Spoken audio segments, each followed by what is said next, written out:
Ahoy hoy and welcome to Chappy Corner. I feel kind of piratish actually, so hence the hoy hoy. Why not our matey? Have you ever been to sea? As you can tell, we raised enough cans at good old Fee and Family, and so this chappy shaved her head. It's like Velcro. It's kind of cool. I like it. It's all good. I think it brings out my face. Good times. All right, team. Today, we're Saturday in Advent, and we have some beautiful readings today. So, here's my thoughts. First off, it seems as though we live in a world that thinks I will be happy once this happens, and if this happens, and if I hold tight enough to this thing, or hold tight enough to that thing, or there's this living in the future and the hope of not a hope in like goodness and beauty, but a hope that like this certain thing or this certain whatever circumstance will finally make me happy and at peace. Or we are kind of attached to the past and remembering even this in like nostalgia of like, remember how absolutely perfect it was back in the day when I was like this and then I floated while I walked because everything was so perfect, when it really wasn't that way. But for some reason we've got that stuck in our head.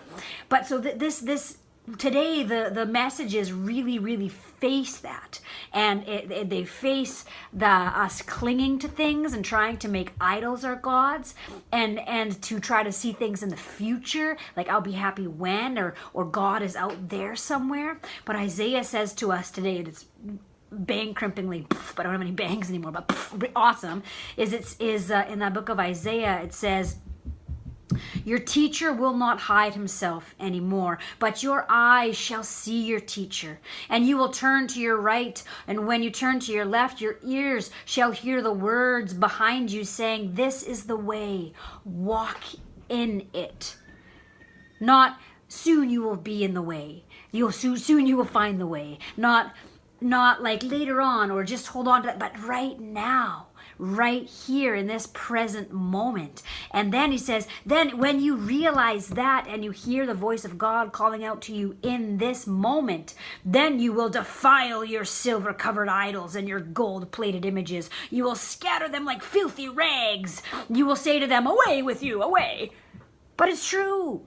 When you realize and you're living in this present moment and you're not clinging to things, you can't, Father Boyle says amazingly, you can't cling and cherish. So clinging to things it gets in the way of us actually cherishing each other and cherishing a good moment or a beautiful thing. And so this when you realize it's in the here and now, you don't need to hold on to those idols or those things. You realize that it's not this thing that's making me okay. I am in the flow of the deep okayness of life that has always been. It's not just an individual faith. I'm a part of this 2,000 years plus mystery of God's love and goodness and beauty. And then we see in the gospel, same type of a message. Jesus doesn't say, now go to those who have everything and have things figured out and say, good job. No, Jesus, like, that's there. Sure. But Jesus says, now go to the lost sheep.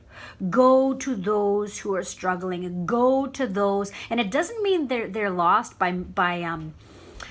sometimes they're lost because people are pushing them out, and it's so sad.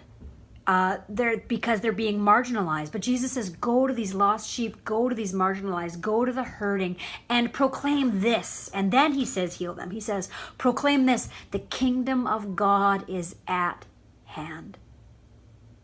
Right here, right now, all around us, in this love, in this grace and this beauty that is within life all of the time. And so Jesus says, proclaim that.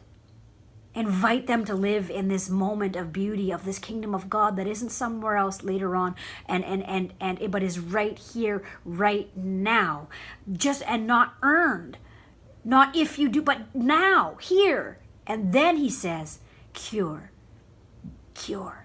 But first, to be able to hold on to that knowledge that God's love and God's goodness and God's beauty and the kingdom of God is right now. So may we hold on to that this Advent season. Have a great day, all y'all. Grace and peace and blessings. Mwah.